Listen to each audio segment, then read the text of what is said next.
Saksham presents audio described version of film Hanuman for visually challenged children. Voiceover Sushma Seth. Additional creative writing Narendra Joshi. Project director for the audio described version Rammi Seth. Sound engineer Ravindra Rajawat.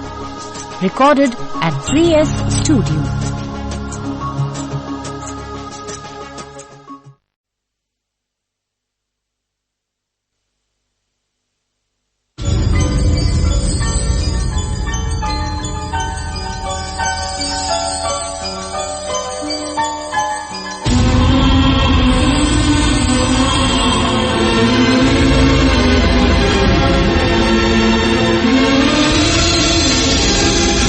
Screen पर दिखाई देता है Sahara 1 motion picture.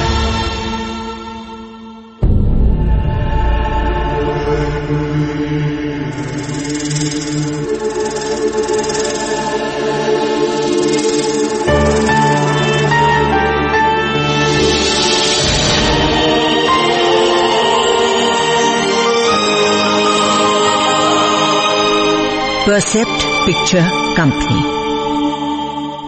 बहुत समय पहले की बात है, हमारी पूरी पृथ्वी बुरी ताकतों के अंधकार में डूबी हुई थी। ऐसे में सभी शक्तिशाली देवतागण धरती को बचाने के लिए एकजुट हुए। सृष्टि के रचयिता ब्रह्मा, संरक्षक विष्णु और संहारक शिव ने पृथ्वी पर बुरी ताकतों से लड़ने के लिए शरीर धारण कर अवतार लिया। अंतरिक्ष में हमारी पृथ्वी दिखाई देती है। पृथ्वी ब्रह्मांड का सबसे सुंदर ग्रह, हमारी धरती मां, मगर ये भी संकटों से दूर नहीं थी। युगों पहले इस पर दानवों का राक्षस, बाहर से एक बड़े राक्षस का पांव जमीन पर पड़ रहा है। 2 साधु उसे पत्थर मार रहे हैं। साधु यज्ञ कर रहे हैं। एक राक्षस बड़ा पेड़ यज्ञ के कुंड में फेंक रहा है। राक्षस ने एक साधु को अपने हाथों में मसलकर आग में फेंक दिया और दूसरे को अपने पांव से कुचल दिया है।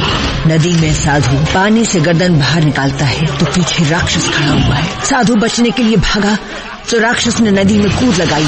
उसके कूदने से नदी का सारा पानी बाहर आ गया, बाढ़ आ गई। सब उससे बचने के लिए भाग रहे हैं। इंसान, घर, पेड़, पौधे सब उसमें बह रहे हैं। पानी नदी में वापस गया तो मरे हुए लोग दिखाई दे रहे हैं, जिन पर से राक्षस की छाया गुजर रही है। राक्षस अपने मुड़कर से 2 साधुओं पर वार करता है। उसके बाद कुटिया को तोड़ देता है। 2 हिरन भाग रहे हैं। एक कुटिया से औरत और बच्चे निकलते हैं। एक नीले रंग का विशाल राक्षस अपने सामने माचिस की डिब्बी जैसे लगने वाले घरों को देख रहा है। फिर अपने मुंह से आग उगल रहा है। चारों तरफ आग लग गई है। दानवों का तांडव जीवन को खत्म करने पर तुला था। सत्य और शांति का बचना कठिन था। ऐसे में जीवन को बचाने वाली उस महाशक्ति को जगाने का समय आ चुका था और सारे देवतागण भगवान विष्णु की शरण में आ पहुंचे। प्रभु रक्षा कीजिए। दुष्टों के विनाश के लिए मैं 7वां अवतार लूंगा, अयोध्या में राम के रूप में। ये कार्य मैं महादेव की सहायता से करूंगा।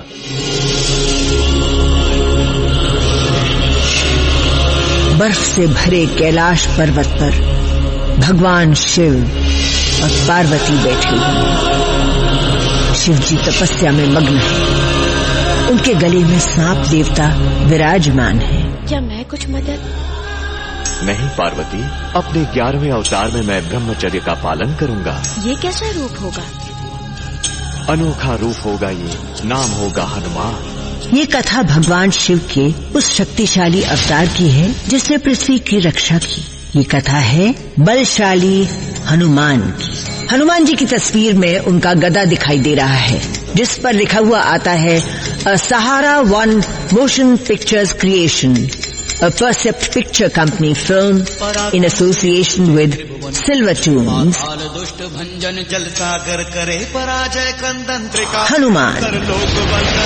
हनुमान की तस्वीर के विभिन्न भाग दिखाई दे रहे हैं जिन पर इस फिल्म के निर्माण में शामिल लोगों के नाम आ रहे हैं। Project manager Nitin Hanavar, production manager Bipin Samant, technical supervisor Sheel Nimbalkar, sound design Javed Khan, studio 1, mixing engineer Ajay Kumar TV, digital post production Prime Focus limited, editor Huzaifa Lokhandwala, lyrics Satish Mutatkar, music director Tapas Relia, executive producer Sumit Kumar and Purva Naresh, supervising director Milind उके, डायरेक्टर बीजी सामंत। शिव का 11वां रूप हनुमान यानी मैं सचमुच अनोखा था। मेरे पिता केसरी वानरों के राजकुमार थे और माता अंजनी एक शापित अप्सरा।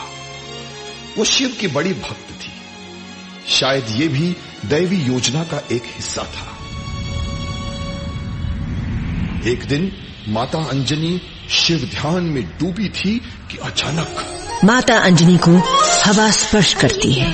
स्क्रीन पर बर्फ से भरे पर्वत दिखाई दे रहे हैं। किसने छुआ मुझे? सामने आओ। तभी मुकुटधारी महापुरुष प्रकट हुए हैं। मैं हूँ अंजनी। कौन हो तुम? मैं पवन देव हूँ। शिव के आशीर्वाद से तुम जल्द ही एक पुत्र को जन्म देने वाली हो। तुम्हारा पुत्र अत्यंत बुद्धिमान, शक्तिशाली और मुझसे भी तेज होगा। ये सब एक देवी योजना के अनुसार हो रहा है।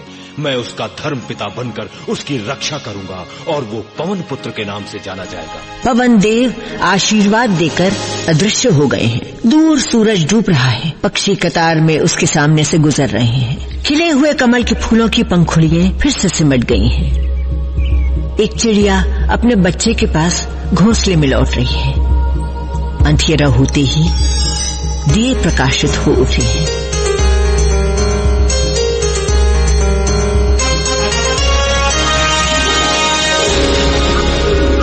बाहर अंधेरा है। आकाश में चमकते हुए अनगिनत तारे और बादलों के साथ साथ आकाश में चमकता गोल चंद्रमा दिखाई दे रहा है।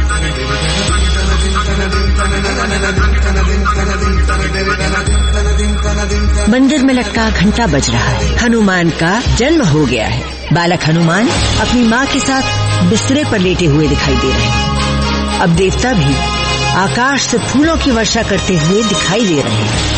वो शुभ घड़ी आ चुकी है।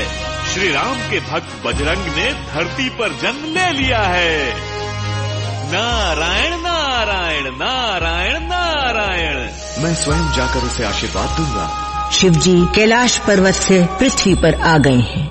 फिर हनुमान को उनके पिता अपनी गोद में ले रहे हैं। शिवजी ने अचानक अपने भेष ज्योतिषी का बना लिया है। वो महल में जा रहे हैं। प्रणाम।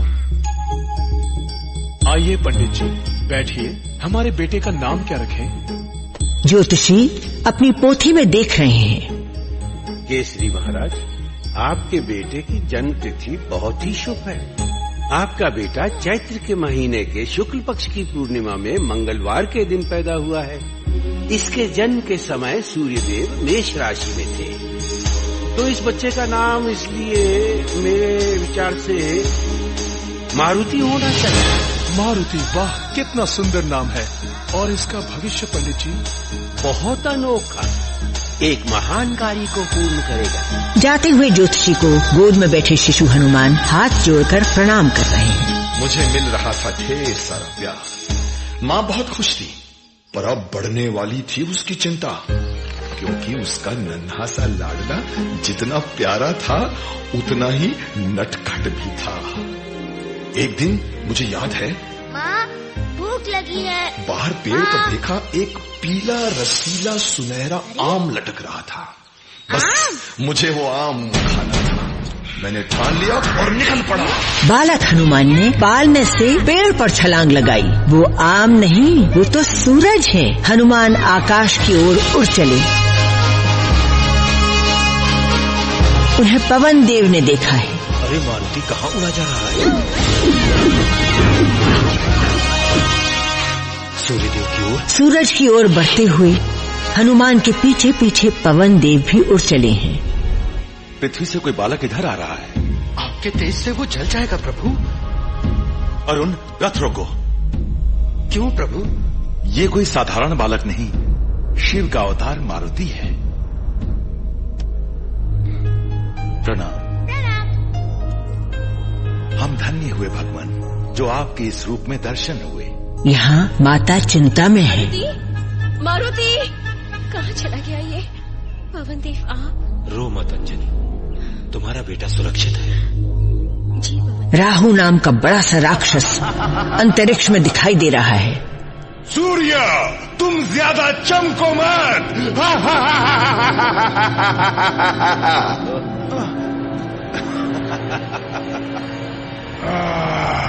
सूर्य, तुम्हारे दिन को मैं रात बनाऊंगा। इस तरबूजे को मैं अभी दिखाता हूँ। बालक हनुमान ने राहु की गर्दन को कसकर पकड़ लिया है और वो अपनी जान बचाकर भागा है और सीधा इंद्रदेव के पास जा पहुंचा। बचाइए इंद्रदेव, बचाइए अपना सिंहासन, बड़ा भयंकर है वो आपका आसन छीन लेगा। असंभव, उसने तो सूर्य को भी वश में किया है। कौन है वो? आओ राहु, उसका सामना करते हैं। इधर बालक हनुमान सूर्य देव के साथ रथ पर बैठे। ये तो सिर्फ एक छोटा सा बच्चा है राहु। अरे तरबूजा फिर से आ गया, अब मैं इसे नहीं छोड़ूंगा। हे वज्र गज अस्त्र प्रकट हो। इंद्र ने त्रिशूल की तरह दिखने वाला अस्त्र बालक हनुमान की ओर फेंका है। अस्त्र लगते ही बालक हनुमान आकाश से कलाबाजियां खाते हुए जमीन की ओर गिर रहे हैं। तभी हवा में तैरते हुए पवन देव ने हनुमान को थाम लिया है और वो उन्हें गोद में उठाकर एक विशाल गुफा की ओर ले गए हैं। अरे मारुति बेटा, उठो उठो, अब से पृथ्वी की सारी हवा खींच लूंगा, कोई नहीं बचेगा। पृथ्वी की सारी हवा गुफा की ओर बढ़ रही है। इंद्र अपने ऐरावत हाथी पर बैठे दिख रहे हैं। ब्रह्मा जी ने भी हवा को जाते देखा। इंद्र का हाथी नीचे धरती पर गिर पड़ा और बिना हवा के पृथ्वी पर हाहाकार मच गया। जीवन का नाश होने लगा। पवन रुक गई है, मैं मर रहा हूँ, मैं सांस नहीं ले पा रहा। यहाँ तक कि देवता गण भी घबरा उठे। सारे देवता गुफा में पवन देव के पास आए हैं। क्रोधित न हो इंद्र, आपने ऐसा क्यों किया? मुझे क्षमा कीजिए पवन देव, मैं अपराधी हूँ। ब्रह्मा जी बालक हनुमान के सिर पर हाथ रखकर उन्हें शक्ति दे रहे हैं। उस शक्ति से बालक हनुमान की आंखें खुल गई हैं। आप कौन है? मारुति, तुम ठीक तो हो? अरे आप धन्य है ब्रह्मा जी। अब आप कृपया पृथ्वी की सारी हवा लौटा दीजिए पवन देव। जैसी आपकी आज्ञा महाराज। इस बच्चे का जन्म चमत्कारी योजना को पूरा करने के लिए हुआ है। सभी देव इसे आशीर्वाद दीजिए। जो आज्ञा मेरे वज्र ने तुम्हारी ठुड्डी को हिलाकर जो किया नुकसान। हे पुत्र, लो नया नाम हनुमान। अब कोई अस्त्र तुम्हारा कुछ नहीं बिगाड़ सकता। हे पुत्र हनुमान, रूप और आकार तुम मनचाहे बदल लो एवं मेरी अग्नि और तेज लेकर तुम चमक लो। और तुम कुबेर? कुबेर के हाथ में एक गदा प्रकट होता है। असुरों राक्षसों अस्त्रों से तुम्हें मिले पूरी रक्षा। मेरा ये गदा करे तुम्हारी प्रतिरात रक्षा। हे पवन पुत्र हनुमान, स्वीकार करो मेरा ब्रह्म ज्ञान। रहो अस्त्रों से सुरक्षित, करो सदा भले काम। धन्यवाद प्रभु, प्रणाम। सभी देवताओं के हाथों से शक्ति बालक हनुमान तक पहुंच रही है। हनुमान के चारों ओर प्रकाश चमक रहा है। मत रो अंजनी, वो देखो मारुति आ गया। ये रहा तुम्हारा बेटा अंजनी। हनुमान को माँ अंजनी ने अपने सीने से लगा लिया है। हनुमान जमीन से ऊंची कूद लगाकर ऊंची पहाड़ी पर चढ़े और वहां से वो नीचे की ओर कूद लगाकर गहरी नदी की तरफ बढ़ रहे हैं। माँ हाथी और उनका बच्चा अपनी सूंड में पानी भरकर हवा में उछाल रहे हैं। वो पानी के अंदर है और एक मछली के ऊपर बैठकर बाहर निकले। मकरम देखो ये टिकरम, जादू की ताकत बोलो किसमें दम।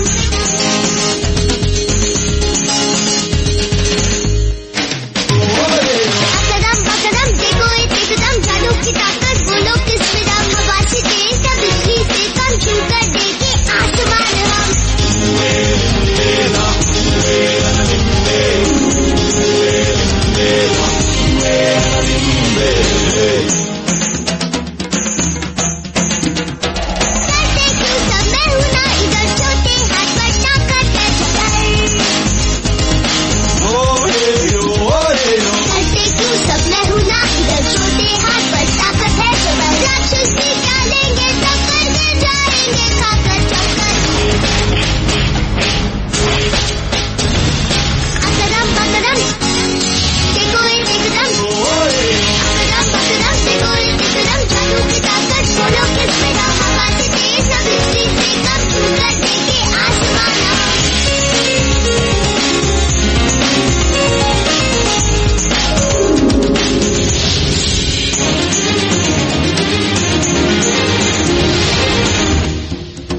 एक तोता पेड़ पर बैठा हुआ है।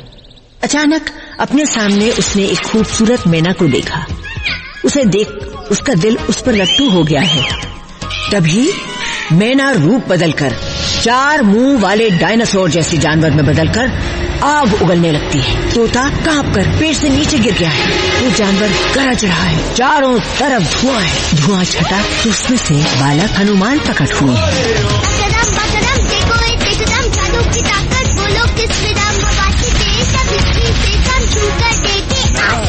नारायण, प्रभु सीधे पृथ्वी से आ रहा हूँ। सब कुशल तो है नारद? अयोध्या में श्री राम का जन्म हो चुका है प्रभु, और हनुमान अपने गुरु सूर्य देव से शिक्षा ले रहे हैं। हनुमान, तुम एक अनोखे विद्यार्थी हो। धन्यवाद गुरुदेव। बेटे हनुमान, तुम मुझसे वादा करो कि वक्त आने पर तुम सुग्रीव की मदद करोगे। सुग्रीव कौन है? जल्द ही मिलोगे। हनुमान सूर्य देव से आज्ञा लेकर उड़ते हुए धरती की ओर आ रहे हैं। पहाड़ पर से विशाल झरना बह रहा है। झरने के ठीक ऊपर एक बड़ा पेड़ है, जिसके सहारे एक भालू और उसकी पीठ पर बैठा हुआ उसका बच्चा झरने को पार कर रहे हैं। अचानक भालू का पांव फिसला और उसका बच्चा नीचे गहरे पानी में गिर गया है। इस पानी में एक खतरनाक मगरमच्छ है। पानी के भीतर आती रोशनी में बालक हनुमान पानी में आते दिखाई दे रहे हैं। भालू का बच्चा मगरमच्छ से बचने की कोशिश कर रहा है। मगरमच्छ ने भालू के बच्चे को अपने जबड़े में दबोच लिया है। हनुमान ने अपनी ताकत से मगरमच्छ के जबड़े को खोलकर बच्चे को बाहर निकाल दिया है और बच्चा जान बचाकर भाग रहा है। बालक हनुमान और मगरमच्छ के बीच में लड़ाई छिड़ गई है। मगरमच्छ अपना जबड़ा खोलकर हनुमान को निगलना चाहता है। अचानक एक बड़ी बेल से हनुमान ने मगरमच्छ के जबड़े को अच्छी तरह से बांध दिया है।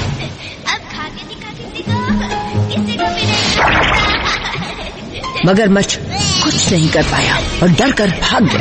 भालू का बच्चा पहाड़ पर चढ़ने की कोशिश कर रहा है। अचानक उसका पांव फिसला, लेकिन बालक हनुमान ने उसे थाम लिया और उसे उसकी माँ को दे दिया। माँ अपने बच्चे को पाकर बहुत खुश है और हनुमान भी। एक शिकारी घोड़े पर बैठा आ रहा है। एक हिरन अपनी माँ के साथ जंगल में चल रहा है। हिरन की नजर शिकारी पर और शिकारी की हिरनों पर पड़ती है। हिरनी अपने बच्चे को भागने को इशारा कर रही है। शिकारी धनुष पर बाण चढ़ा रहा है। शिकारी ने बाण छोड़ दिया है। हिरनी और उसका बच्चा भाग रहे हैं। अचानक ऊंचे पहाड़ से हिरनी का बच्चा खाई में फिसल गया है, लेकिन नीचे तक पहुंचने से पहले हनुमान ने उड़कर उसे बचा लिया है और उसे हिरनी को वापस दे दिया। अपने बच्चे को जिंदा देख हिरनी की आंखों में आंसू आ गए। हनुमान शैतानी करने में भी पीछे नहीं है। साधु महाराज बड़ी शांति से बैठे हैं।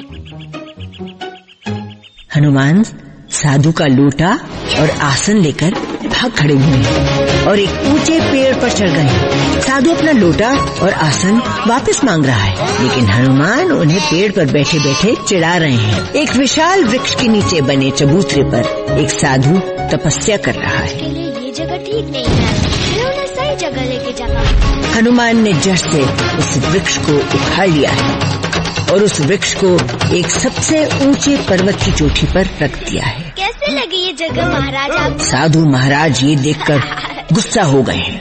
हे बालक, जाओ, मैं तुम्हें श्राप देता हूँ। प्रभु, अनर्थ हो गया। क्या बात है नारद, क्या हुआ? हनुमान प्रभु। क्या हुआ हनुमान को? उन्हें श्राप दिया गया है प्रभु। किस तरह का श्राप? वो अपनी चमत्कारी शक्तियाँ भूल गए हैं प्रभु। अब क्या होगा प्रभु? चिंता न करें, समय आने पर और याद दिलाने पर शक्तियाँ अपने आप लौट आएंगी। नारायण नारायण। फिर भगवान ने मुझे अपने पास बुलाया। मेरा जीवन नया मोड़ लेने वाला था। प्रणाम गुरुदेव। बेटा, तुम्हें अपने जीवन का उद्देश्य पता है? ज्ञान और भक्ति। ठीक कहा ना मैंने? ठीक कहा। ज्ञान तो तुम्हें मिल चुका है पुत्र, अब समय है भक्ति पाने का, भगवान राम से मिलने का। जी गुरुदेव। हमें अयोध्या जाना होगा। बड़ा मजा आएगा। अरे ये क्या है? शिव जी ने हनुमान को मदारी वाला बंदर बना दिया है। भगवान ने मुझे बनाया इशारों पर नाचने वाला बंदर, और वो बन गए सबको नचाने वाले मदारी। अब बंदर बने हनुमान के गले में मदारी की रस्सी बंध गई है और मदारी और बंदर चल पड़े अयोध्या नगरी की ओर।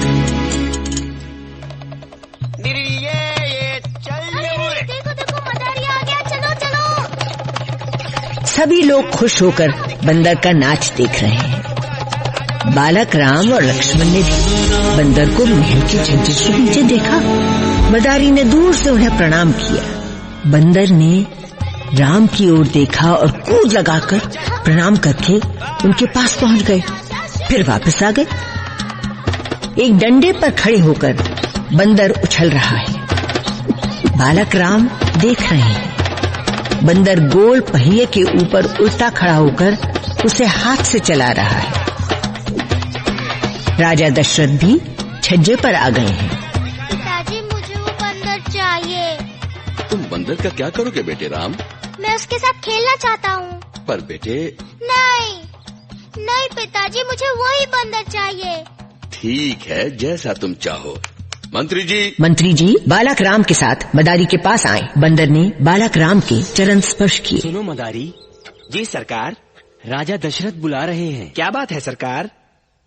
वो चाहते हैं कि तुम ये बंदर राजकुमार को दे दो। पर सरकार, ये बंदर अपनी कीमत ले लो। बात ये नहीं है सरकार, मुझे लालच नहीं है, मुझे कुछ नहीं चाहिए। तो फिर क्या बात है मदारी? राजकुमार, आपको एक वचन देना होगा। कैसा वचन मदारी? आप इसे हमेशा के लिए अपने हृदय में स्थान देंगे। मैं वचन देता हूँ, पर इसे किस नाम से पुकारूं? हनुमान। हनुमान? ओह! बंदर ने खुश होकर एक कलाबाजी लगाई और कूद लगाकर बालक राम के सीने से लग गया। राम बहुत खुश हुए। हवा कितनी अच्छी है। खेल खेल में बहुत दिन बीत गए और प्रभु श्री राम से मेरा रिश्ता गहरा होता गया। अब मजा आएगा।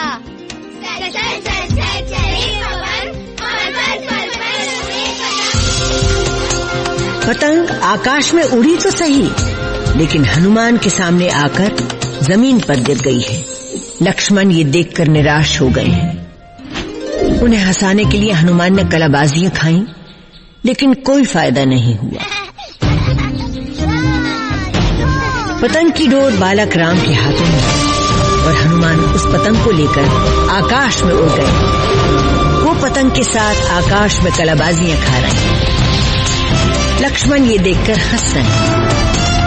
जब पतंग आकाश में ऊंची उड़ गई तो डोर के सहारे फिसलकर हनुमान नीचे उतर गए। सब लोग आकाश में पतंग को उड़ते हुए देख रहे और प्रसन्न हुए। पतंग आकाश में काफी ऊंची उड़ गई है और ऊपर कहीं पर अटक गई है। अरे पतंग क्यों अटक गई? कुछ करो ना राम भैया। कौन जाएगा राम भैया? ऐसे में हनुमान आगे आए और राम को प्रणाम करके डोर को पकड़ कर पतंग की ओर जा रहे हैं।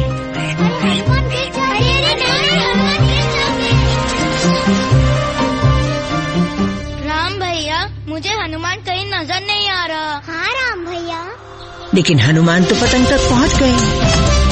उन्होंने अटकी हुई पतंग निकाल ली और उसमें बैठकर हवा में उड़ने का मजा ले रहे हैं। हनुमान में चमत्कारी शक्ति है, मैं उसे पहचान गया लक्ष्मण। पतंग नीचे आ गई है। तीनों भाई उस पतंग को लेने दौड़ पड़े हैं। हनुमान ने बालक राम का चरण स्पर्श किया। हनुमान, अब मैं तुम्हें पहचान चुका हूँ।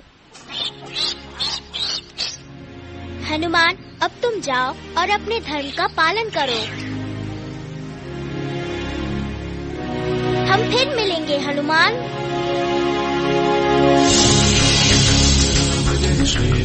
श्री राम नाम का जाप करते हुए मैं बड़ा हूँ। जय श्री राम राम राम राम जय श्री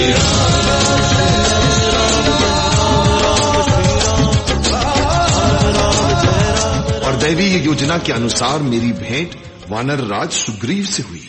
आप कौन हैं? मैं हूँ सुग्रीव, किष्किंधा के राजा बाली का छोटा भाई। मैं हनुमान हूँ, अंजनी और केसरी का पुत्र। प्रणाम। चलो हनुमान, बाली भैया आपसे मिलकर प्रसन्न होंगे। हनुमान सुग्रीव के साथ बाली के महल में आए। बाली, ये मेरे मित्र हनुमान हैं। हनुमान, किष्किंधा में आपका स्वागत है। आप सुग्रीव के ही नहीं, हमारे भी मित्र हैं। किष्किंधा में सबने मुझे प्यार दिया, लेकिन यहाँ भी भयंकर राक्षसों और शत्रुओं ने उधम मचा रखा था।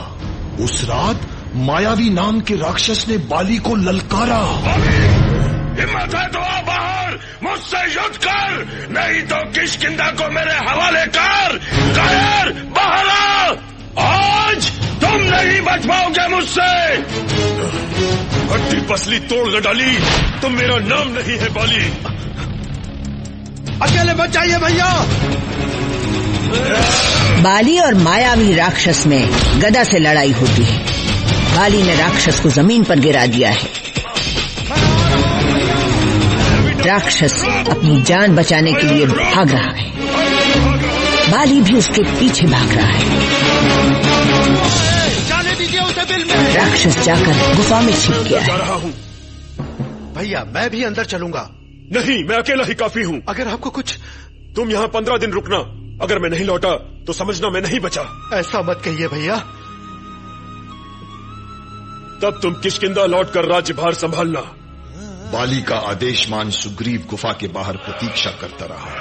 1 महीना बीत गया। गदाओं के टकराने का शोर भी शांत हो गया और अचानक, ओह, ये क्या? हे भगवान! गुफा से खून की धार बह निकली है। तो क्या आप बाली भैया नहीं रहे? दुष्ट मायावी को कैद करने के लिए सुग्रीव ने गुफा का द्वार बंद कर दिया और बाली के कहे अनुसार किष्किंधा में राज्यभार संभालने लगा। पर एक दिन, धोखेबाज, तुझे राज्य का इतना ही लालच था तो मुझसे मांग लेता। भैया, बाली भैया, आप जिंदा हैं? हाँ, मैं मरा नहीं अभी तक। मुझे रास्ते से हटाने के लिए तुमने। भैया, मेरी बात तो सुनिए। मैं तुम्हें मार के ही सांस लूंगा। मैं तो आपकी आज्ञा का। निकल जा, दूर हो जा मेरी नजरों से। मैं तुझे कभी माफ नहीं कर सकता। इस राज्य में लौटा तो मार डालूंगा। मुझे ये सब पता नहीं था, क्योंकि मैं तो खोया था राम जाप। और तभी सुग्रीव मेरे पास आया और सारा हाल सुनाया। मैंने उसे शरण दी। हनुमान, तुम्हारे साथ मैं बिल्कुल सुरक्षित हूँ। वो धनुषधारी कौन है हनुमान? कहीं उन्हें बाली ने तो नहीं भेजा है मुझे मारने के लिए? राम लक्ष्मण के सामने हनुमान साधु का रूप बनाकर आए। प्रणाम वीरों, इस वन में कैसे आना हुआ? हे ब्राह्मण, हम दोनों अयोध्या के राजा दशरथ के पुत्र हैं। ये मेरा छोटा भाई लक्ष्मण है और मैं राम हूँ। हनुमान अपने असली रूप में आ गए। क्षमा कीजिए प्रभु, मैं आपको पहचान न सका, भेष बदल कर आया। हनुमान, हमें तो मिलना ही था। परंतु आप इस जंगल में कैसे?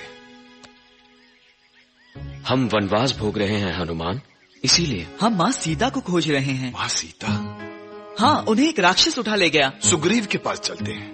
सुग्रीव कौन है? मेरे मित्र, वो हमारी मदद करेंगे। तो चलें? प्रभु, हमें बहुत दूर जाना है। आप दोनों मेरे कंधों पर बैठ जाइए। हनुमान ने अपना रूप बहुत विशाल कर लिया है और बाएं कंधे पर राम और दाएं कंधे पर लक्ष्मण को बिठा लिया है और उड़कर सुग्रीव के पास पहुंच गए हैं। सुग्रीव, ये हमारे प्रभु श्री राम हैं और ये हैं उनके छोटे भाई लक्ष्मण। प्रणाम महाराज। सुग्रीव, हनुमान ने हमें तुम्हारा दुख बताया है। मुझे आपकी मदद चाहिए प्रभु। तुम्हारी पत्नी और राज्य हम तुम्हें दिलवा कर रहेंगे। सुग्रीव, तुम्हें भी श्री राम की मदद करनी होगी। मैं वचन देता हूँ, पर भला मैं किस काम आ सकता हूँ? संकट में सब काम आते हैं। प्रभु, हम सब सीता माँ को ढूंढने में मदद करेंगे आपकी। अब जाओ सुग्रीव और अपने भाई बाली को युद्ध के लिए ललकारो। बाली, बाहर आओ, मैं अपनी पत्नी और राज्य लेने आया हूँ। कायर, अभी दिखाता हूँ। बाली और सुग्रीव में गदाओं से युद्ध छिड़ गया है। सुग्रीव बाली के आगे टिक नहीं पाया और श्री राम के पास दौड़ पड़ा। प्रभु, आपने मेरी मदद क्यों नहीं की? सुग्रीव, तुम और बाली एक जैसे लगते हो। मैं तुम्हें पहचान नहीं पाया। ये माला पहन लो। और लौट जाऊं? हाँ, लौट जाओ। जो आज्ञा। सुग्रीव फिर लौट आया। अब तो तेरी। बाली और सुग्रीव में फिर युद्ध हुआ। सुग्रीव के हाथ से गदा छूट गया। राम ने अपने धनुष पर तीर चढ़ाया तो सीधा बाली को जा लगा। कौन हो तुम? तुमने छुप कर वार किया। तुमने अपने भाई की पत्नी और राज्य को छीनकर इससे भी बुरा काम किया बाली। तुम्हें तो दंड मिलना ही था। चिंता ना करो बहन, मैं तुम्हारे बेटे अंगद की रक्षा करूंगा। अपने वचन के अनुसार श्री राम ने सुग्रीव को किष्किंधा का राजा बनाया।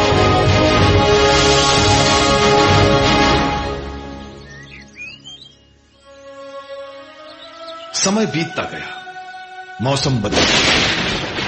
ऐसा लग रहा था जैसे महाराज सुग्रीव उत्सव और आनंद में अपना कर्तव्य भूल गए हैं। लक्ष्मण का संयम समाप्त होने लगा और मुझे उन्हें किष्किंधा लाना पड़ा। स्वागत है, बैठिए प्रभु। सुग्रीव, अब हम और चैन से नहीं बैठ सकते हैं। मुझसे क्या भूल हुई? आपने सीता माँ को ढूंढने का वचन दिया था श्री राम को, भूल गए? हनुमान, कहिए महाराज। तुम स्वयं जाकर जंगल की सारी वानर और रीछ सेना को यह संदेशा दे दो कि मैंने उन्हें तुरंत यहाँ बुलाया है। मेरा संदेश पाते ही वानरों और रीछों की भारी भरकम सेना झुंड की झुंड श्री राम के सामने आ खड़ी हुई। चारों दिशाएं छान मारो, हमें सीता माँ का पता लगाना है। शक्तिशाली राजकुमार अंगद, जांबवत, नल, नील, तुम सभी को दक्षिण दिशा में जाना होगा।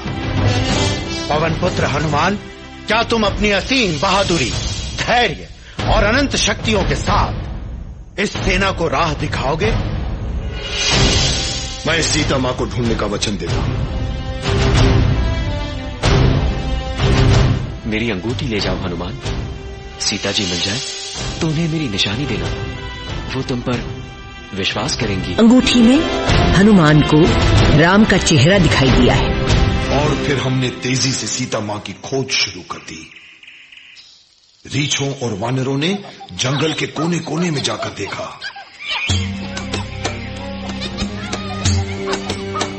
हर गांव और शहर में ढूंढा, पर मां सीता का कोई पता नहीं चला।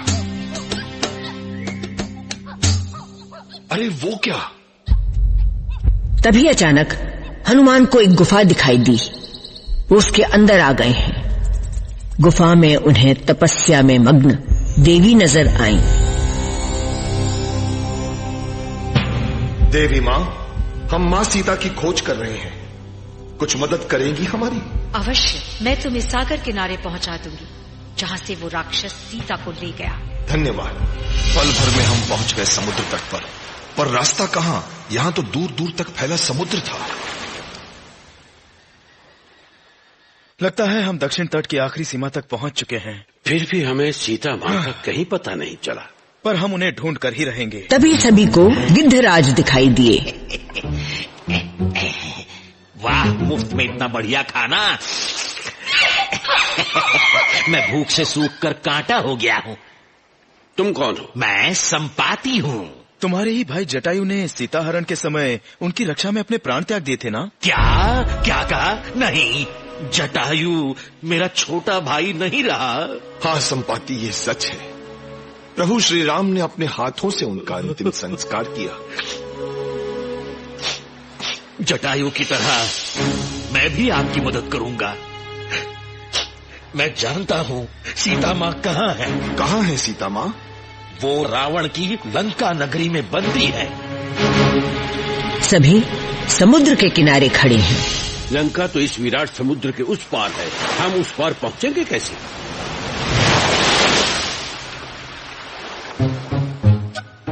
अगर मैं इतना थका और बूढ़ा न होता तो? मैं प्रयास करूंगा, पर पता नहीं जा पाऊं या नहीं।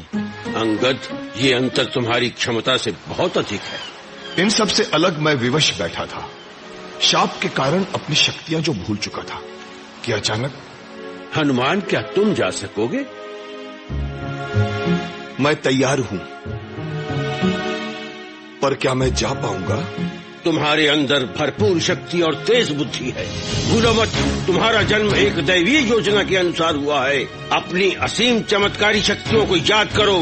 जाओ हनुमान, लंका से विजयी होकर लौटो। हनुमान ने अपना विशाल रूप धारण किया और वो लंका की ओर उड़ चले। तभी समुद्र में अचानक एक विशाल पर्वत उनके सामने आ गया। हनुमान, चाहो तो मुझ पर बैठकर आराम कर लो। नहीं मैनाक, मैं पल भर भी आराम नहीं करूंगा जब तक अपने प्रभु का काम पूरा न कर लूं। वो बिना आराम किए उड़ चले हैं। तभी समुद्र में डायनासोर के समान विशाल जानवर सामने आया, जिसके मुंह से आग निकल रही है। उसने हनुमान को ललकारा है। मुझे भूख लगी है। नहीं माँ, मुझे सीता माँ को ढूंढने जाना है। मुझे जाने दीजिए। नहीं, तुम जाओगे तो केवल मेरे पेट में। तो ठीक है, मैं आपके पेट में ही जाता। हनुमान ने अपना रूप बिल्कुल छोटा कर लिया है, एक अंगुली के बराबर, और वो उस जानवर के मुंह से उसके पेट में चले गए। जानवर ने जैसे ही उन्हें पचाने के लिए मुंह खोला तो हनुमान फिर से बाहर निकल आए। लो, तुम्हारी बात रख ली।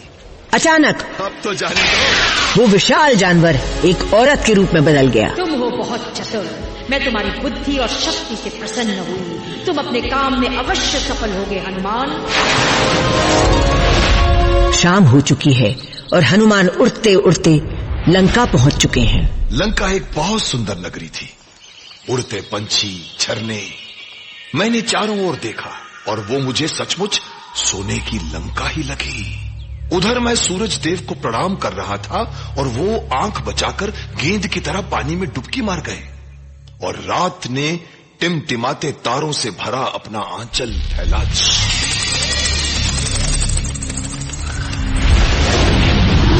हनुमान ने अपने आप को फिर से बिल्कुल छोटा बना लिया है। लंका में मेरा पहला सामना हुआ स्वयं लंकिनी राक्षसी से। आज मिलेगा बढ़िया खाना। आज मेरी भूख मिटाने तैयार हो जवान है। हनुमान ने फिर से अपने आप को विशाल बना लिया।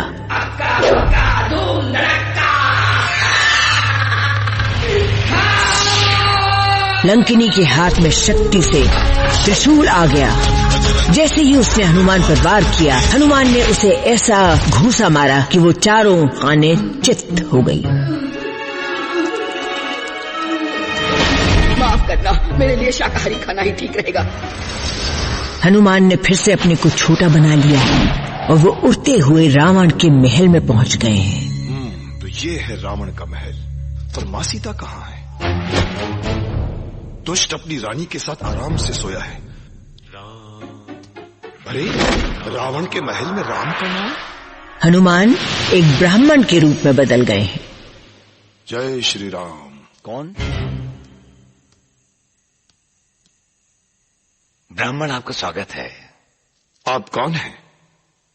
मैं विभीषण हूँ। दुर्भाग्य से मैं रावण का छोटा भाई हूँ। और आप कौन हैं? मैं हनुमान, श्री राम का दूत। हनुमान अपने असली रूप में वापस आ गए। आशीर्वाद दे महाराज। उठो। मुझे दुख है कि मैं माता सीता की मदद नहीं कर पाया। चिंतित न हो विभीषण, बताओ मुझे सीता माँ कहाँ है? अशोक वाटिका में। तो फिर आज्ञा दीजिए। हनुमान वाटिका की ओर उड़ चले हैं। अशोक वाटिका पहुंचते ही मैंने देखा राक्षसियों से घिरी श्री राम को याद करती माँ सीता। श्री राम, मैं आपके दर्शन के लिए व्याकुल हूँ। तभी दुष्ट रावण का आगमन हुआ। सीते! श्री राम, मुझे यहाँ से मुक्त कीजिए। भूल जाओ राम को। उसे आना होता तो वो कब का आ चुका होता। वो अवश्य आएंगे दुष्ट राक्षस, और तुम्हें दंड भी देंगे। मुझे लंका नरेश को दंड देगा वो? मत भूलो सीता, मैं चाहता तो तुम्हें जबरदस्ती अपना सकता था, मगर मैंने ऐसा नहीं किया। मैं और प्रतीक्षा नहीं कर सकता। अगर तुमने मेरा कहा नहीं माना तो तुम्हारे शरीर के टुकड़े टुकड़े करवा दूंगा मैं। यह कहकर रावण चले गए। ओ मेरे स्वामी राम, आप कब आएंगे? मैं अब और नहीं सह सकती। तुम रो मत बेटी सीता, सब कुछ जल्दी ठीक हो जाएगा। तुम्हारे पति तुम्हें लेने जरूर आएंगे। धीरे धीरे पहरा देने वाली सारी राक्षसियां सो गईं। पर सीता मां का चेहरा दुख से मुरझाया था। मैंने सोचा यही ठीक समय है मां सीता को श्री राम का संदेश देने का। अरे ये तो मेरे श्री राम की अंगूठी है। कहीं ये कोई धारणा, कोई सपना तो नहीं? कहीं ये मायावी रावण की कोई चाल तो नहीं? हे श्री राम, कोई इशारा तो दीजिए। हनुमान पेड़ से उतरकर अपने असली रूप में सीता जी के सामने आए। प्रणाम, मैं हनुमान श्री राम का संदेशा लेकर आया हूँ। हनुमान, बताओ कैसे है मेरे पति श्री राम? वो दिन रात आपको याद करते हैं, पर आप चिंता न करें, वो शीघ्र ही आपको छुड़ाने आएंगे। कैसे आएंगे हनुमान? ये महल तो राक्षसों से घिरा है। कहें तो इसी क्षण आपको यहाँ से उड़ा ले चलूं मां? नहीं, मैं प्रतीक्षा करूंगी। जैसी आपकी आज्ञा। आप कहे तो मैं कुछ खा लूं? हाँ बेटा, जैसी इच्छा। हनुमान पेड़ों पर चढ़कर अपने मनपसंद फल खाने लगे। वो कुछ खा रहे हैं और कुछ फेंक रहे हैं।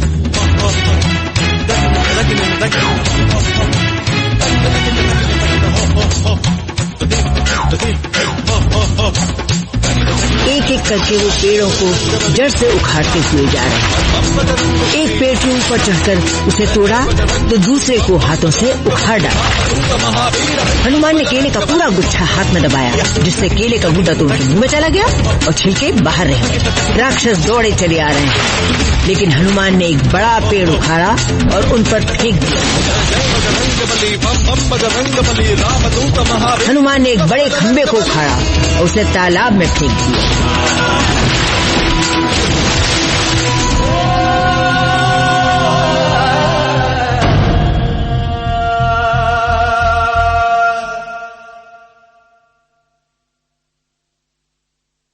रावण के पास सेवक पहुंचा। महाराज, क्षमा करें, पूरी अशोक वाटिका नष्ट हो चुकी है। किसने नष्ट की अशोक वाटिका? वहाँ एक बंदर घुसा है महाराज। एक बंदर? जी जी जी जी, उसने उधम मचाकर सारी वाटिका और मीनारें तोड़ डाली है। जाम्बुवली, तुम जाओ और उस बंदर का सिर काटकर यहाँ ले आओ। जी महाराज। जाम्बुवली अपनी असुर सेना के साथ आ धमका, पर मैं तैयार था कि कब वो आए और कब। एक एक करके सभी राक्षस जमीन पर गिर रहे हैं। हनुमान पर तीरों का कोई असर नहीं पड़ रहा। हनुमान के हाथ में अचानक गदा आ गई और उन्होंने अपना रूप बहुत विशाल कर दिया और अपने पांव से जाम्बवली के साथ साथ उसके रथ को कुचल दिया। हनुमान का विशाल रूप देखकर सारे राक्षस भाग गए। कहाँ है बंदर का सिर? महाराज, जाम्बुवली का वध हो गया। क्या? अक्षय कुमार, सबसे भयंकर असुरों की सेना ले जाकर उसे पकड़ कर लाओ। जी पिताजी। भयंकर असुरों से हनुमान का युद्ध छिड़ गया। कोई हनुमान के सामने टिक नहीं पा रहा। हनुमान ने अक्षय कुमार की टांग पकड़ी और उसे हवा में तेजी से घुमाकर जमीन पर पटक दिया और वो वहीं मर गया। महाराज, अक्षय कुमार नहीं रहे। नहीं, नहीं, मेरा बहादुर बेटा, नहीं, ऐसा नहीं हो सकता। मैं उस बंदर को अपने हाथों से मारूंगा। आप कष्ट ना करें पिताजी, मैं वहां जाऊंगा। जाओ मेघनाद और विजयी होकर लौटो। मेघनाद एक असाधारण सेनानी था। रावण का ये पुत्र बहुत ही बुद्धिमान, शक्तिशाली। हनुमान ने हवा में उड़ते हुए और मेघनाद के बाणों से बचते हुए एक विशाल खंबे को उखाड़कर मेघनाद के रथ पर फेंक दिया है। रथ चूर चूर हो गया, लेकिन मेघनाद बच गया है। जय श्री राम। बचो उससे। अब मेघनाथ ने अपने धनुष से ब्रह्मास्त्र हनुमान की ओर फेंका है। अरे ये तो ब्रह्मास्त्र है, इसका मान रखना होगा। मैंने वही किया, जगह से नहीं हिला। ब्रह्मा जी के इस अस्त्र ने मुझे हानि पहुंचाने के बजाय मेरे शरीर के चारों तरफ एक सुरक्षा कवच बना दिया। ले चलो इसे। जैसे ही एक राक्षस ने हनुमान को हाथ लगाने की कोशिश की है, वो वहीं राख हो गया है। स्वयं चलूंगा।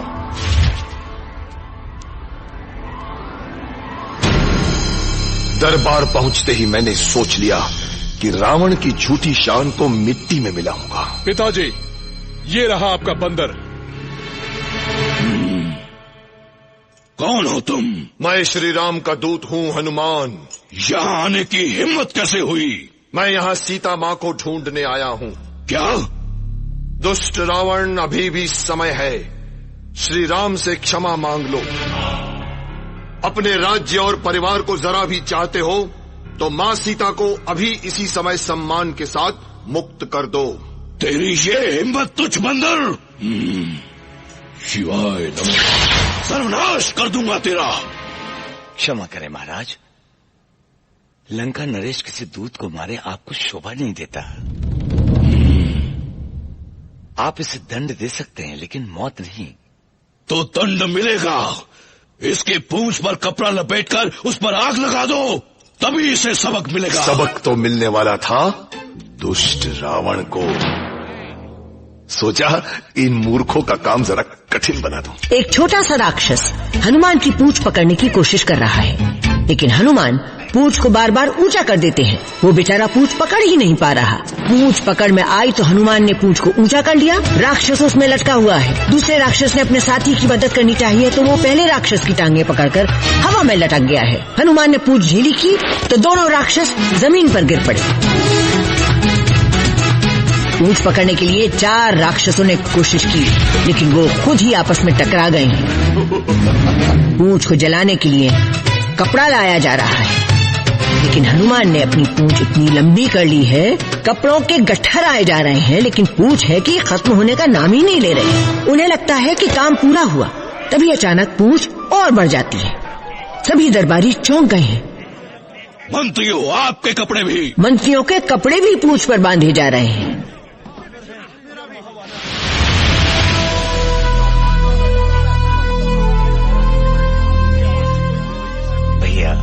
ये कोई साधारण वानर नहीं है।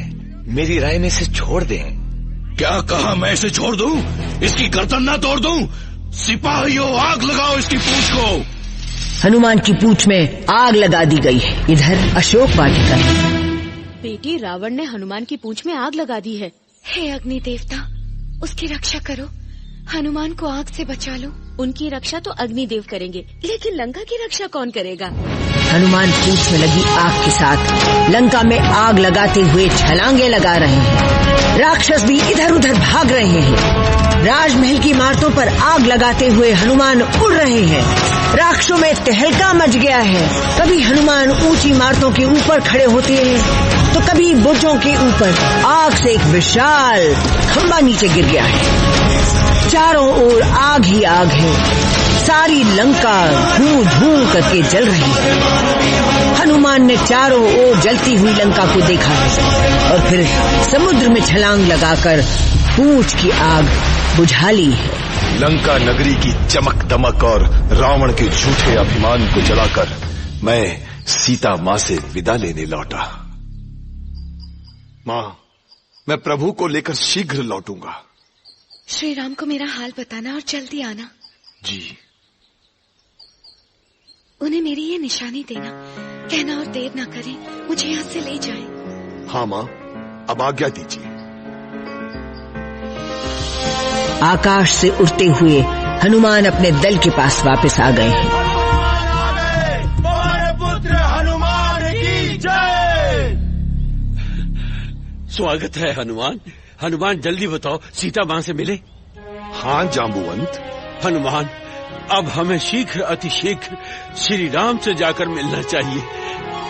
जय श्री राम। सब मिलकर वहां पहुंचे जहां राम, लक्ष्मण और सुग्रीव हनुमान के इंतजार में बैठे थे। लीजिए। सीता माँ की निशानी। हनुमान ने राम को सीता जी की निशानी दी है। प्रभु, माँ सीता रावण की कैद में है। प्रभु श्री राम ने गले लगाया तो मेरा जीवन धन्य हो गया। भैया, अब और देर ना करो, सीधे लंका चलो। हाँ लक्ष्मण, तैयार हो सुग्रीव? हम पूरी तरह से तैयार हैं प्रभु। रावण का दरबार। क्षमा करें भैया, आप हनुमान की बात मान लेते तो लंका का सर्वनाश न होता। सर्वनाश! भैया आप हंसिए मत, अभी भी समय है। सीता को सम्मान के साथ लौटाकर राम की शरण ले लीजिए। असंभव, ये कभी नहीं हो सकता विभीषण। भूल से भी श्री राम को साधारण पुरुष मत समझिए भैया। कायर, तो क्या तू मुझे साधारण पुरुष समझ रहा है? नहीं, दुनिया की कोई भी शक्ति राम के सामने नहीं टिक सकती। बहुत हो गया। यदि तू मेरा भाई ना होता तो तुझे मृत्यु दंड दिया होता। तू मेरा भाई नहीं, शत्रु है। तो के पास निकल जाओ, जाकर राम के कदमों में पड़ा रहे। हमारी सेना दक्षिण तट तक पहुंच तो गई, पर लगा सारी मेहनत पर पानी फिर गया, क्योंकि इतनी बड़ी सेना समुद्र पार कैसे करती। अब यहाँ से आगे सेना कैसे जाएगी? समुद्र देव से विनती करेंगे कि वो हमें पार जाने का रास्ता दें। रावण अपनी पटरानी के पास पहुंचा। मंदोदरी, महाराज, आपकी जिद के कारण हमने अपने बेटे अक्षय कुमार को खो दिया। लंका चौपट हो गई और अब आपने विभीषण को भी राज्य से निकाल दिया। आप ऐसा क्यों कर रहे हैं? सीता की शादी में हुआ अपमान भूला नहीं मैं। महाराज, इतनी जिद करना आपको शोभा नहीं देता। नहीं मंदोदरी, रावण का निश्चय अटल है। तट पर बैठकर प्रभु श्री राम समुद्र देव से प्रार्थना करते रहे ताकि हमें रास्ता मिले कि अचानक महाराज सुग्रीव और रावण के छोटे भाई विभीषण चले आ रहे हैं। प्रभु, मैं अपने भाई रावण की दुष्टता के लिए क्षमा चाहता हूँ। उन्होंने मुझे निकाल दिया। ओ लंका नरेश विभीषण, आपकी जगह यहाँ है। धन्यवाद प्रभु।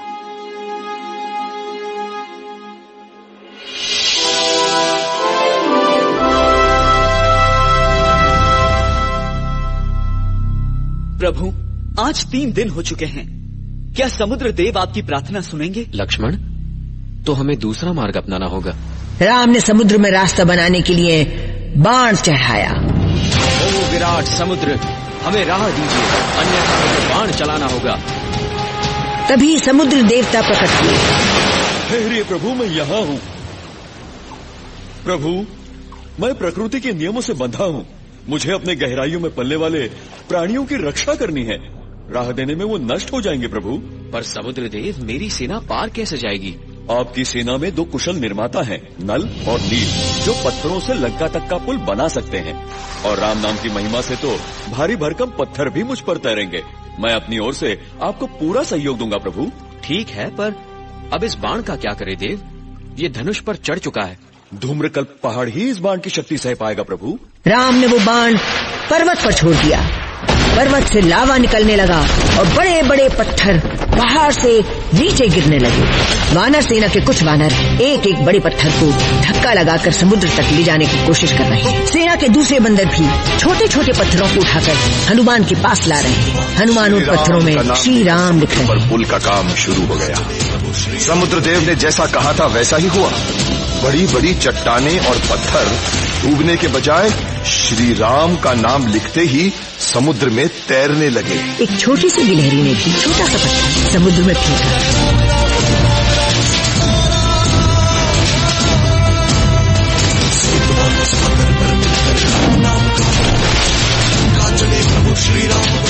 आइए प्रभु, पुल तैयार है। जय श्री राम। और प्रभु श्री राम का नाम लेते हुए सारी वानर सेना आ पहुंची लंका तट पर पापियों के नाश के लिए। महाराज, वानर सेना ने लंका में घुसपैठ कर दी है। आने दो उन्हें मृत्यु के मुंह में। क्षमा कीजिए महाराज, जब एक अकेले वानर ने लंका का सर्वनाश कर डाला तो सोचिए पूरी सेना क्या नहीं कर सकती है। माल्यवान सावधान, तुम भी विभीषण की तरह कायर बन चुके हो। शरीर के साथ साथ तुम्हारी सोच भी बूढ़ी हो गई है। दूर हो जाओ।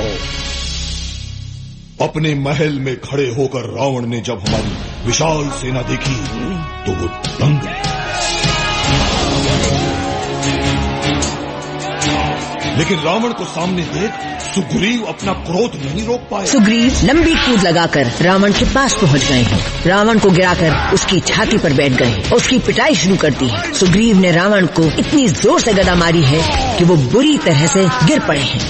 मुझे मारना है ना, आओ मारो।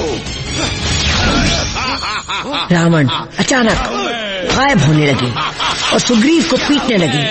गायब होकर उन्होंने सुग्रीव को इतनी बुरी तरह से पटका है कि सुग्रीव सीधे राम के चरणों में पहुंच गए हैं। राम के पास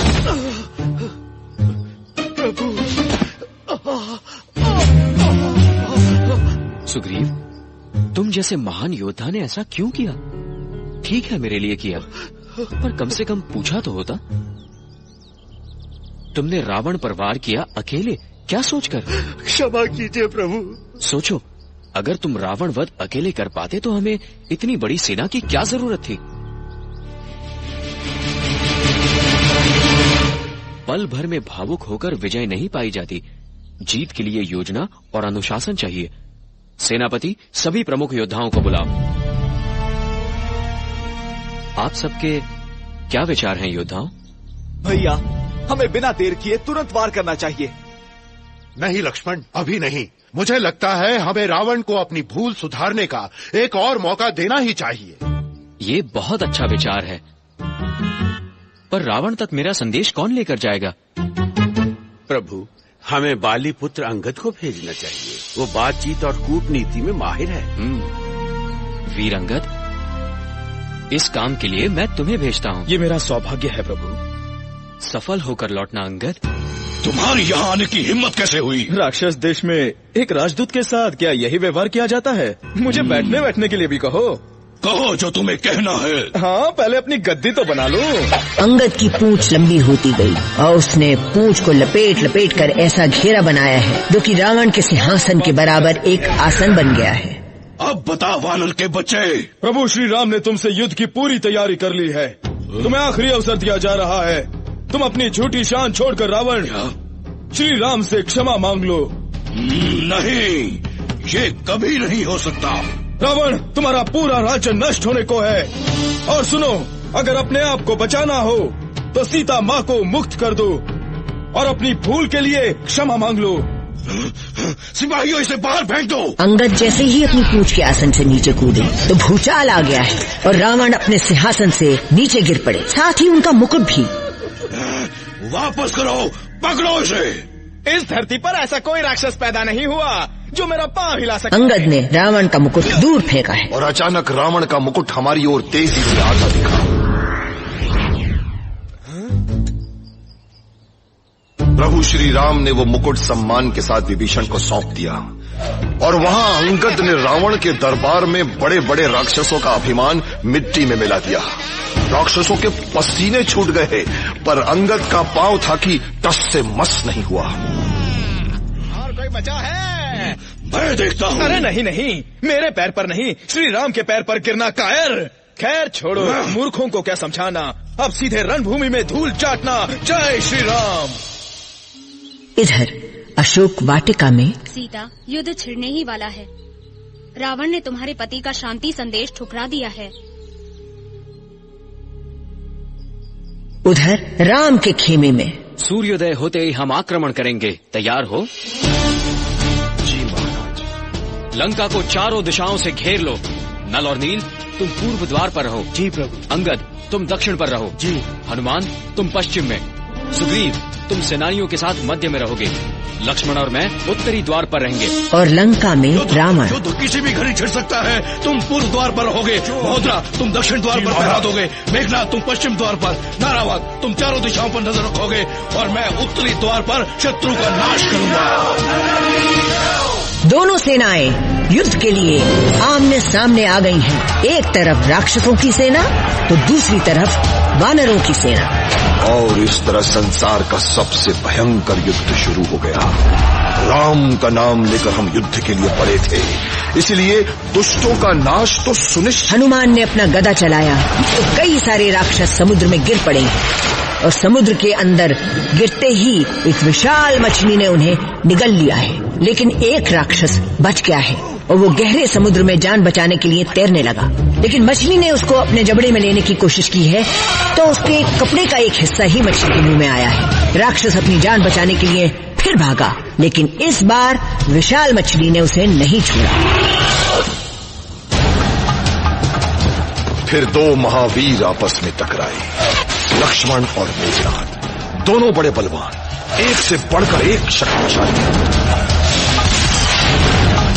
मैं अपनी गदा से राक्षसों का सर्वनाश कर रहा था कि अचानक मैंने देखा लक्ष्मण मेघनाथ के वार से गिर पड़े। मेघनाथ घायल लक्ष्मण को उठाकर ले जाने लगे, लेकिन तभी हनुमान ने उन्हें पीछे से पकड़ लिया और धकेला और लक्ष्मण को उठाकर राम के पास उड़ गए। प्रभु, मेघनाथ के अस्त्र ने इन्हें बेहोश कर दिया है। नहीं लक्ष्मण, अब मैं क्या करूं मेरे भाई? लक्ष्मण, मैं तुम्हें ऐसे नहीं देख सकता। तुम्हारे बिना मेरा जीवन कुछ नहीं है। प्रभु, मैं आपको इस हाल में नहीं देख सकता। मैं अमृत की खोज में धरती आकाश एक कर दूंगा। लंका से सुषेण वैद्य को ले आओ हनुमान। समय बहुत ही कम है। सुषेण वैद्य को तुरंत लाने का एक ही उपाय था। हनुमान वैद्य के पूरे घर को ही उठाकर राम के पास ले आए।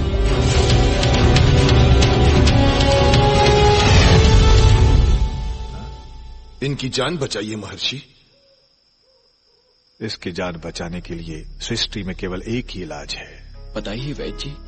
ध्यान रहे कि सूर्योदय होने से पहले ही इसे संजीवनी बूटी का सार अवश्य पिलाना होगा। संजीवनी कहाँ मिलेगी, मुझे बताइए वैद्य जी। विशाल हिमालय के द्रोण पर्वत पर जरूर मिलेगी। परंतु मैं संजीवनी बूटी को पहचानूंगा कैसे? संजीवनी बूटी रात दिन चमकती। हिमालय पर्वत उत्तर दिशा में बहुत दूर था और समय बहुत कम। हनुमान द्रोण पर्वत की ओर उड़े जा रहे, तभी उन्होंने एक साधु को पर्वत पर तपस्या करते देखा। प्रणाम, क्या द्रोण पर्वत की यही दिशा है? मैं सही हूँ? हाँ हाँ सही हो, पर रुककर पानी तो पी लो। वो रहा तालाब, आंखें बंद करके पीना। धन्यवाद। जैसे ही हनुमान तालाब से पानी पीने लगे, उसमें से एक भयानक विशालकाय जीव निकला। हनुमान ने जैसे ही उसे लड़ने को पकड़ा, तभी वो जीव एक सुंदर लड़की बन गई है। धन्यवाद हनुमान, मैं एक श्रापित नर्तकी धान्यमली हूँ। मैं आपका उपकार कभी नहीं भूलूंगी। पर हनुमान संभल कर रहो, ये ऋषि नहीं कालनेमी नाम का राक्षस है जिसे रावण ने तुम्हें मारने के लिए भेजा है।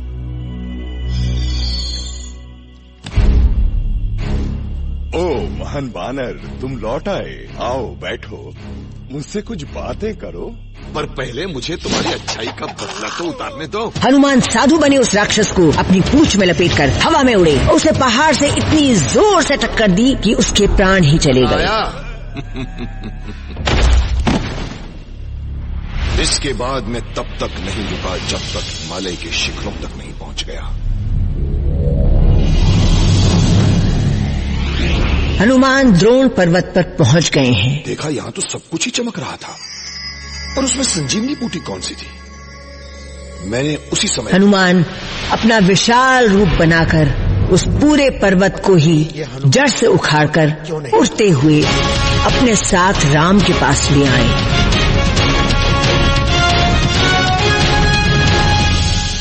वैद्य जी, मुझे संजीवनी की पहचान नहीं थी, आप स्वयं ही देख लीजिए।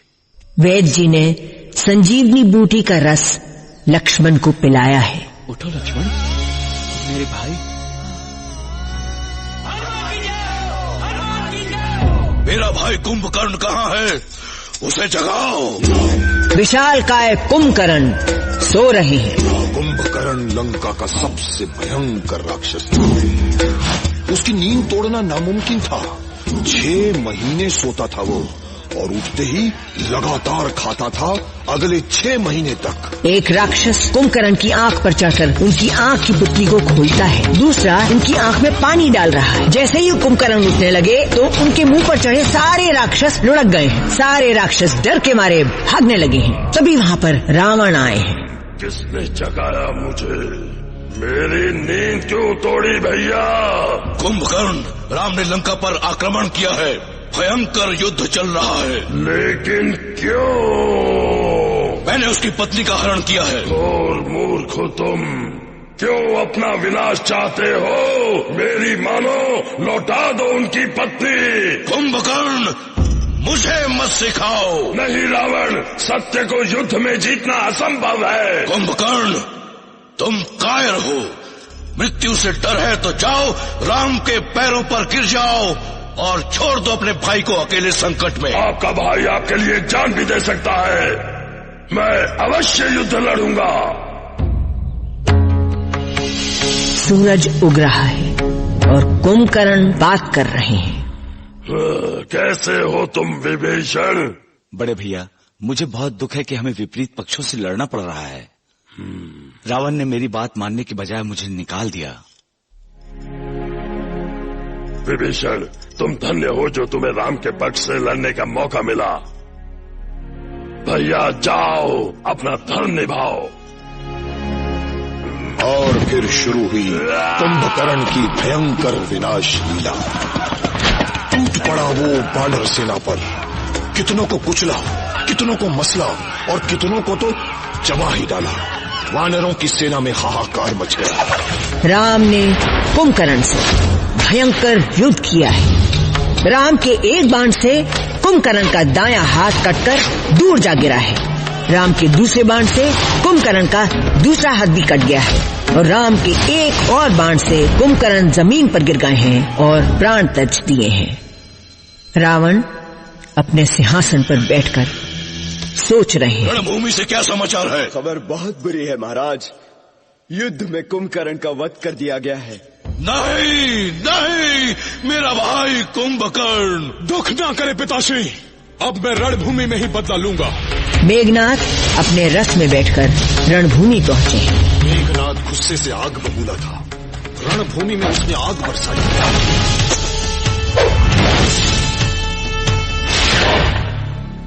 राम के एक बाण के प्रहार से उनका रथ चकनाचूर हो गया है।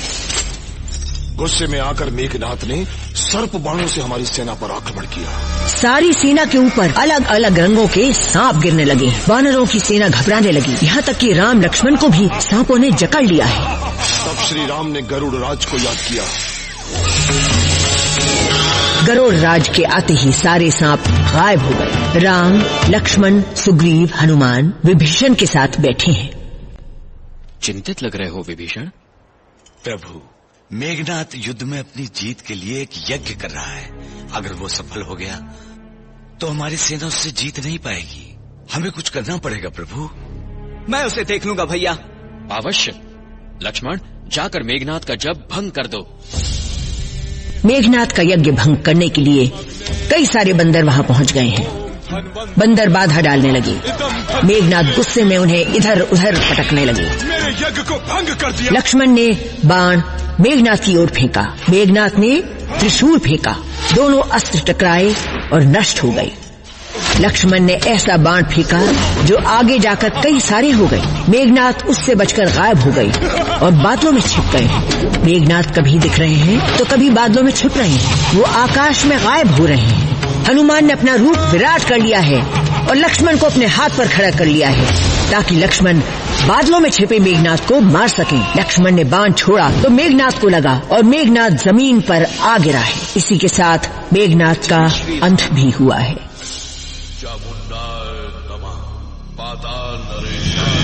रावण अपने भाई अहिरावण का आह्वान कर रहा है। अहिरावण का प्रणाम। पातालपुरी के राजा अहिरावण, मैं संकट में हूँ। मैं क्या सेवा कर सकता हूँ महाराज? इस युद्ध में मेघनाथ और कुंभकर्ण सब मारे गए। इस युद्ध को जीतने के लिए तुम्हारी मदद चाहिए। तो मुझे आज्ञा दीजिए, मैं क्या करूँ?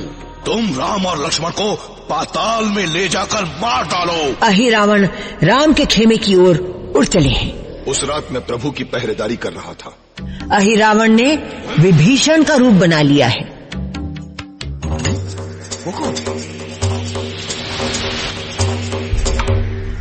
महाराज विभीषण इतनी रात गए?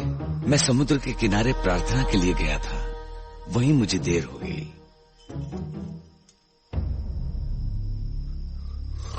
अहिरावण ने खेमे के अंदर पहुंचकर सबको अपनी शक्ति से बेहोश कर दिया है और राम लक्ष्मण को अपने कंधे पर उठाकर वहां से उड़ गए।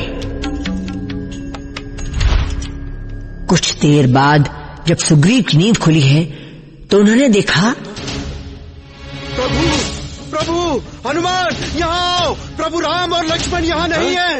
ये कैसे हो सकता है? क्या यहाँ कोई अजनबी आया था?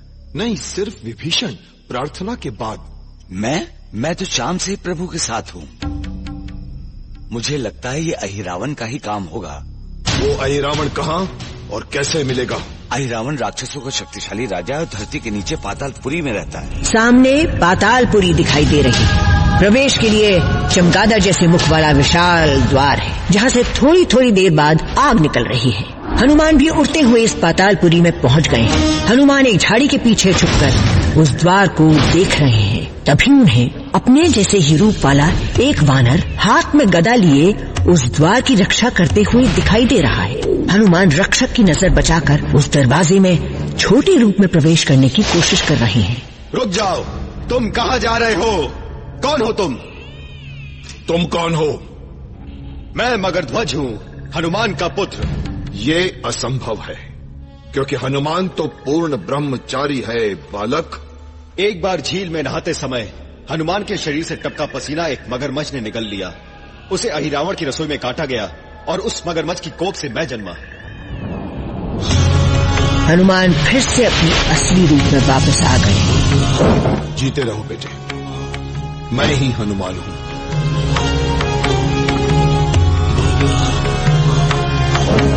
क्या तुम मुझे बता सकते हो कि प्रभु श्री राम और लक्ष्मण यहाँ बंदी हैं?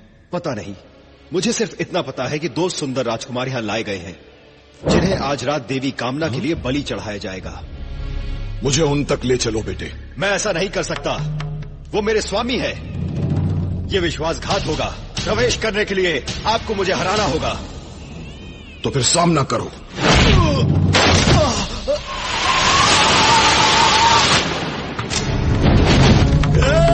हनुमान और मगरध्वज के बीच लड़ाई छिड़ गई। द्वार से आग निकल रही है और दोनों अपनी गदाओं से द्वार के सामने खड़े होकर लड़ रहे हैं। दोनों ने अपनी गदाएं एक दूसरे से टकराई। मगरध्वज भी काफी वीर हैं, लेकिन मगरध्वज हनुमान के आगे टिक नहीं सके। सचमुच बहादुर है मेरा पुत्र। हनुमान ने उनकी ही पूंछ से उनके हाथ पांव बांध दिए। अपना कर्तव्य निभाया, अब मुझे अपना कर्तव्य निभाने दो। जय श्री राम।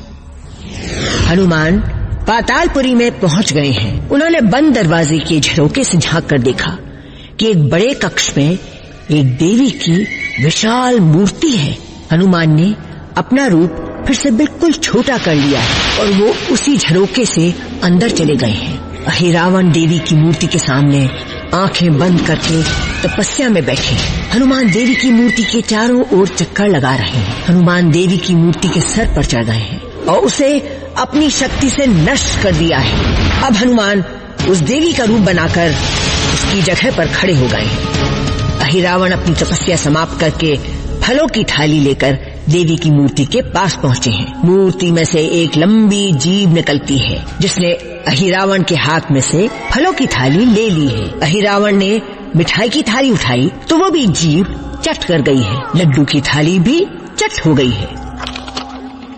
माँ कामना, आपका ये भक्त आपके चरणों पर अपने शत्रुओं की बलि चढ़ाता है। अहिरावण के सेवक राम और लक्ष्मण को देवी की बलि चढ़ाने के लिए बंदी बनाकर ले आए हैं। अहिरावण ने खड्ग उठाया है। अपनी इस अंतिम घड़ी में तुम दोनों याद कर लो अपने प्रियजनों को। मेरे प्रियजन तो यहीं पर हैं। हनुमान अपने विशाल रूप में वापस आ गए। अहिरावण उन्हें देखता है। प्रणाम प्रभु। इसी बीच हनुमान ने राम को अपने दाएं और लक्ष्मण को बाएं कंधे पर बिठा लिया है। अब अहिरावण ने भी अपना रूप विशाल बना लिया है। जैसे ही उन्होंने हमला करने को तलवार हवा में लहराई, तभी हनुमान ने जोर से उनका हाथ पकड़ा, जिससे अहिरावण की तलवार छूटकर हनुमान के हाथ में आ गई है और हनुमान ने अहिरावण की गर्दन धड़ से अलग कर दी।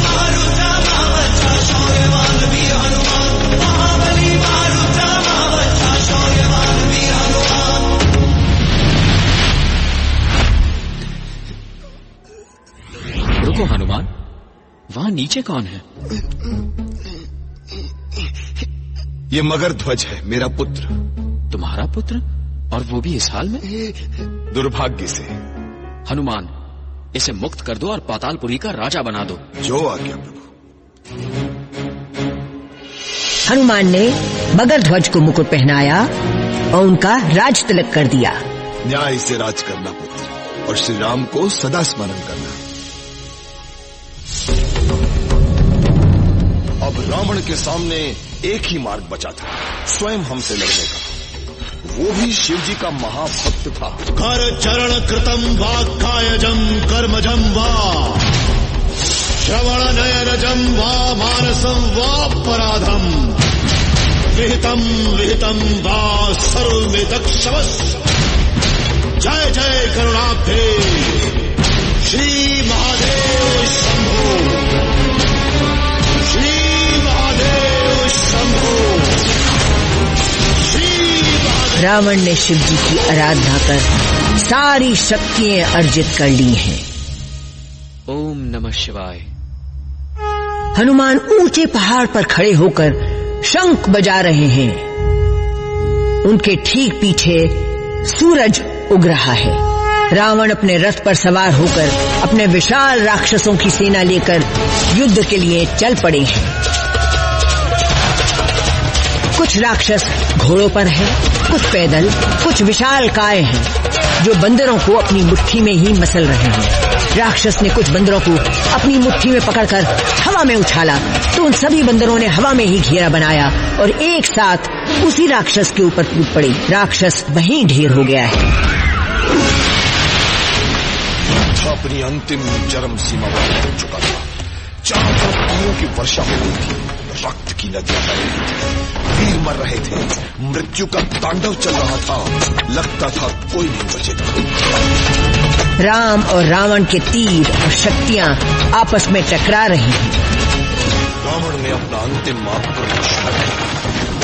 वर्षों की तपस्या से मिले वरदान और मायावी शक्तियों के बल पर रावण विजय का डंका सुनने को तैयार था, पर अचानक वो देखिए प्रभु। अरे ये किसका रथ है? इंद्रदेव ने अपनी शुभकामनाएं और अपनी दैवी शक्तियों वाले इस रथ को भेजा है। इस पर सवार होने की कृपा कीजिए प्रभु। राम उस रथ पर सवार हो गए हैं और अब रावण से युद्ध करना काफी आसान हो गया है। राम ने अपने तीर से हवा में उड़ते रावण के रथ को तहस नहस कर दिया और रावण जमीन पर आ गिरा है। अब दोनों आमने सामने हैं। दोनों ओर से कई शक्तियों वाले तीर छोड़े जा रहे हैं। ये सभी तीर आपस में टकरा रहे हैं। ये तीर अलग अलग प्रकार के हैं, जिनके आपस में टकराते ही बहुत बड़ा धमाका हो रहा है। राम ने अपने एक तीर से रावण का सर काट डाला है, लेकिन ये क्या, फिर दूसरा सर आ गया है। राम बार बार अपने तीर से रावण का सर काट रहे हैं, लेकिन हर बार एक नया सर उसकी जगह पर बन रहा है। अमर हूँ राम, तुम मुझे नहीं मार सकते। अचानक रावण के 10 सर दिखाई दे रहे हैं। रावण की नाभि में अमृत कलश है, उसे निशाना बनाए प्रभु।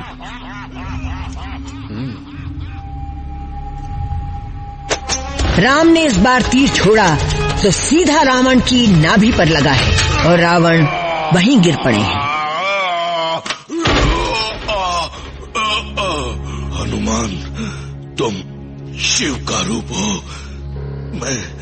मैं तुम्हें क्यों न पहचान सका।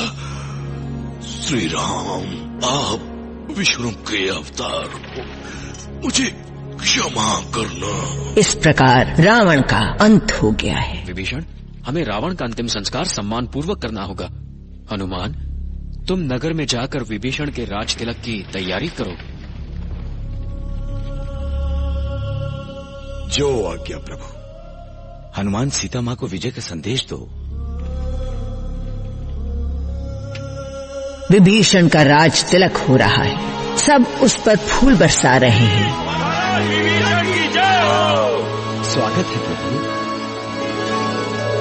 राजा बनते ही विभीषण ने पहला निर्णय लिया मैं सम्मान पूर्वक सीता माता को लंका से मुक्त करता हूं और उनके कष्ट के लिए क्षमा मांगता हूं। हम सब बहुत खुश थे क्योंकि वो महत्वपूर्ण घड़ी आ गई थी जब प्रभु श्री राम मां सीता से मिलने वाले थे। महाराज विभीषण ने वस्त्र आभूषणों से सीता मां का सम्मान किया। महारानी के रूप में मां सीता श्री राम के सामने आई तो हमें लगा कि हमारा जीवन सफल हो गया। और अचानक जैसे हम पर बिजली गिरी। मां सीता को देखकर प्रभु श्री राम तो बहुत खुश हुए, पर अयोध्या के राजा श्री राम का न्याय अभी पूरा नहीं हुआ था। सीता मां को पवित्रता की परीक्षा देनी पड़ी, अग्नि परीक्षा।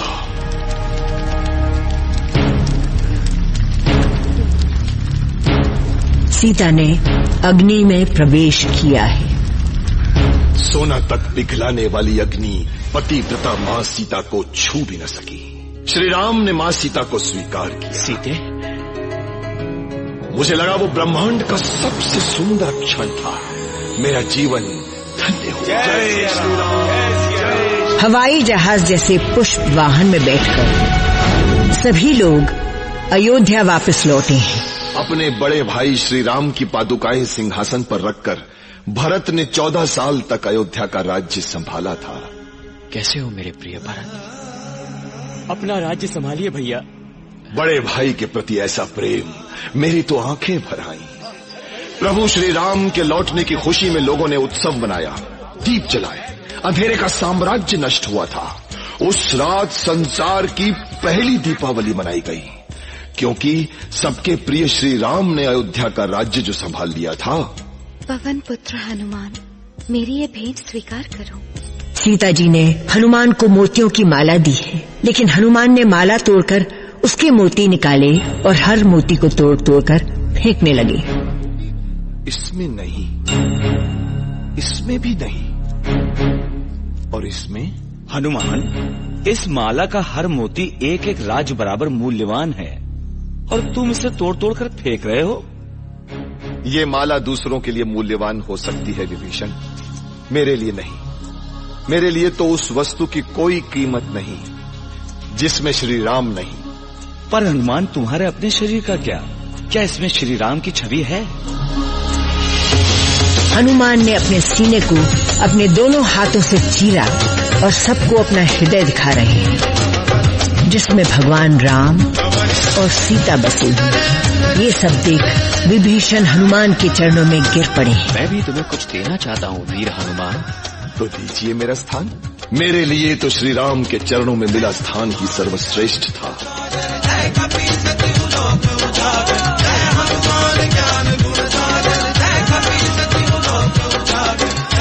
भविष्य में भी धरती माँ को दुष्टों से बचाने के लिए तुम अमर हो हनुमान। हनुमान जी एक ऊंचे पर्वत पर खड़े होकर शंख बजा रहे हैं। सदैव यही रहूंगा, दुष्टों के विनाश के लिए, धरती माँ की रक्षा के लिए। और उनके ठीक पीछे सूरज दिखाई दे रहा है।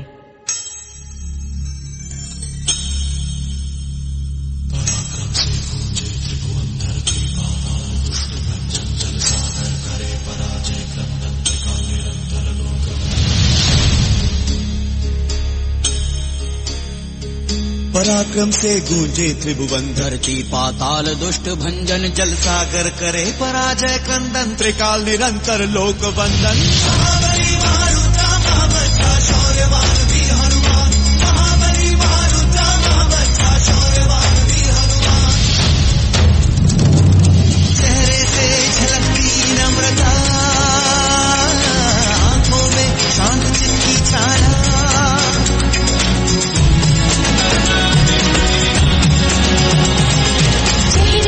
छलकती नम्रता, आंखों में शांत चित्त की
विक्रमी रूप अनोखा